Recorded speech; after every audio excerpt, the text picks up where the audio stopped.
నిన్న సాయంత్రం కొండపి గ్రామంలో నా ప్రత్యర్థి కన్నా లక్ష్మీనారాయణ గారు ప్రచారానికి వెళ్ళినప్పుడు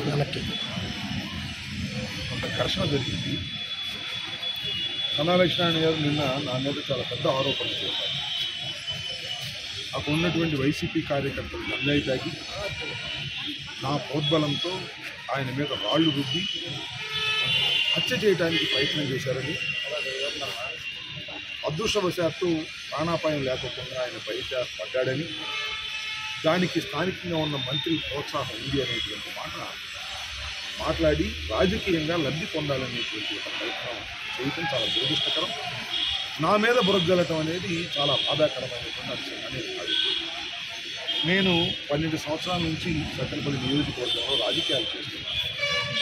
ఇప్పుడు కూడా తగాదాలను ప్రోత్సహించడం, దాడులను ప్రోత్సహించడం, హత్యలు చేయించే కార్యక్రమాలు నాకు ఇష్టము, నచ్చవు. ఆ పద్ధతి కూడా నాకు తెలియదు. కొండపి గ్రామం అనేది చాలా కాలం నుంచి ఫ్యాక్షన్ విలేజ్. పోయినసారి నేను ఎంపీ గారు, ఇప్పుడు ఎంపీగా ఉండి మన రాజీనామా చేసిన శ్రీకృష్ణదేవరాయలు గారు ఇద్దరం ఇలాగే ఎన్నికలకు ముందు వెళ్ళినప్పుడు మా మీద కూడా రాళ్ళు రుద్దినటువంటి సంఘటన బహుశా మర్చిపోయింటారు చాలా. మా మీద కూడా రాళ్ళు రుద్దారు.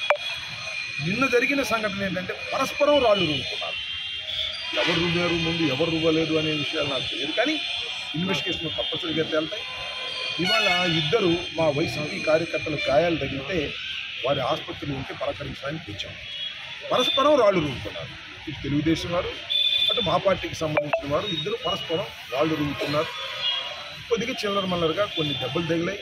పోలీసు బాగా యాక్ట్ చేయటం వల్ల పెద్ద ప్రమాదం తప్పింది, అంటే బాగా కుట్టుకునేటువంటి ప్రమాదం తప్పిందని ఈ సందర్భంగా నేను మనం చేస్తాను. దీన్ని నా మీద బురదల్లి నేనేదో రాజకీయంగా వారిని అణగదొక్కడం కోసం తగాదాలు ప్రోత్సహిస్తున్నాను అనేటువంటి మాట కన్నా లక్ష్మీనారాయణ గారు మాట్లాడటం చాలా దురదృష్టకరం. దాన్ని నేను తీవ్రంగా ఖండిస్తున్నాను. ఇక రెండో అంశం ఏమిటంటే, కొండపి లాంటి కొద్దిగా వాతావరణం బాగున్నటువంటి గ్రామాలు వెళ్ళేటప్పుడు ఎవరైనా పోలీసుకి ఇన్ఫార్మ్ చేస్తారు, పర్మిషన్ తీసుకుంటారు. కనీసం కన్నా లక్ష్మీనారాయణ గారు పర్మిషన్ తీసుకోకపోయారు, కనీసం కాగితం కూడా పెట్టలేదు. నేను కొండపి గ్రామం వెళ్తున్నాను అనేటువంటి కాగితం కూడా, ఊరేగింపుగా వెళ్తున్నాను, మైక్ పెట్టుకుంటున్నాను, బహిరంగ సభ పెట్టుకుంటున్నాను, కాగితం కూడా ఆయన ఇవ్వకపోక అదేదో పోలీసు వారు ఉండగానే జరిగిందని ఆరోపణలు చేయడం సమంజసం కాదు. పర్మిషన్ ఇస్తారా ఇవ్వరా తర్వాత సంగతి. ముందు ఈ మస్ట్ గివ్ ఏ పేపర్. మేము పలానా ఊరు వెళ్తున్నాము, మాకు అక్కడ రక్షణ కావాలి, పోలీస్ బందోబస్తు కావాలి అనేటువంటి కాగితం కూడా, పర్మిషన్ ఇవ్వకపోయినా కాగితం కూడా పెట్టుకోకుండా ఆ పెద్ద మనిషి ఇవాళ వెళ్ళేటప్పుడు కూడా ఎవరిని తీసుకెళ్ళాడు, సత్తెనపల్లిలో ఉన్న బ్యాడ్ ఎలిమెంట్స్ని, రౌడీని తీసుకువెళ్ళి వాళ్ళు దాడి చేయాలని ప్రయత్నం చేశారు. ఇలాంటి సంఘటనలు జరగటం చాలా దురదృష్టకరం. ఇలాంటి సంఘటనలను నేను ఇప్పుడు ప్రోత్సహించను. మంత్రిగాను, శాసనసభ్యుడిగాను, రాజకీయ నాయకుడిగాను నా సత్తెనపల్లి నియోజకవర్గంలో ఇలాంటి ఘర్షణలు నేను ప్రోత్సహించడానికి కూడా ఈ సందర్భంగా మనవి చేస్తున్నాను.